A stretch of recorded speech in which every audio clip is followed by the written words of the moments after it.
Assalamualaikum warahmatullahi wabarakatuh. Alhamdulillah, assalatu wassalamu ala rasulillah wa ala alihi wa sahbihi wa mawalah. Kaum muslimin yang dimuliakan Allah, pada umumnya berebut itu ingin memiliki. Tetapi pada kisah berikut ini justru saling menolak.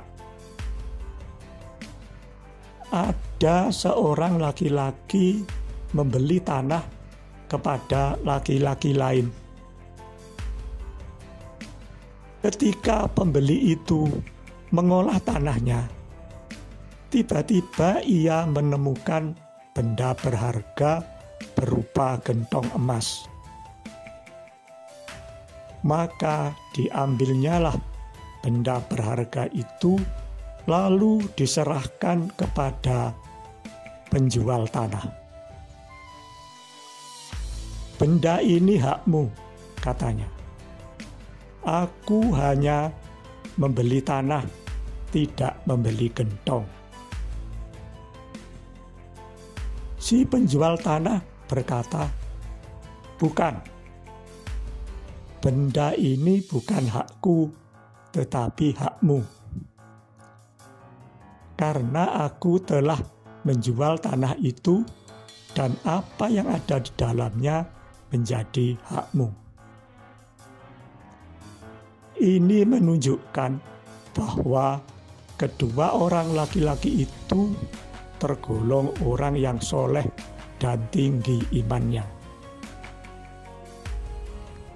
Karena keduanya saling menolak untuk menjadi pemilik benda berharga itu, maka keduanya datang kepada hakim untuk minta diadili. Si hakim bertanya, apakah kalian mempunyai anak? Si penjual tanah menjawab, iya, saya mempunyai anak laki-laki. Si pembeli tanah mengatakan, iya, saya mempunyai anak perempuan. Selanjutnya, hakim itu berkata, kalau begitu, nikahkan kedua anak itu.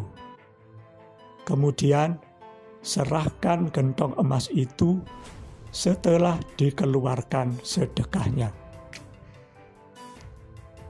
Maka jejaka soleh dan gadis solehah itu pun dinikahkan. Dari kisah ini dapat diambil ibrah atau pelajaran.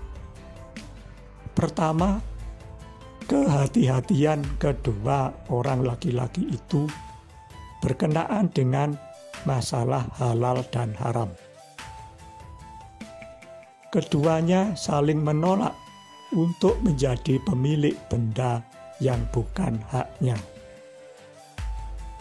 Padahal, andaikan kedua orang itu bukan orang yang soleh atau tinggi imannya, tentu berebut ingin memiliki benda berharga itu. Si pembeli tanah mengatakan, saya telah membeli tanah itu dan benda yang ada di dalamnya menjadi hakku. Sedangkan penjual tanah mengatakan, aku pun berhak memiliki benda berharga itu, karena aku hanya menjual tanah, tidak menjual gentong. Ibrah yang kedua, yaitu keadilan dan kebijakan hakim yang mengadili. selain hakim itu telah mengadili dengan seadil-adilnya, ia berhasil mempersaudarakan kedua orang yang berselisih atau berbeda pendapat itu. Semoga bermanfaat. Assalamualaikum warahmatullahi wabarakatuh.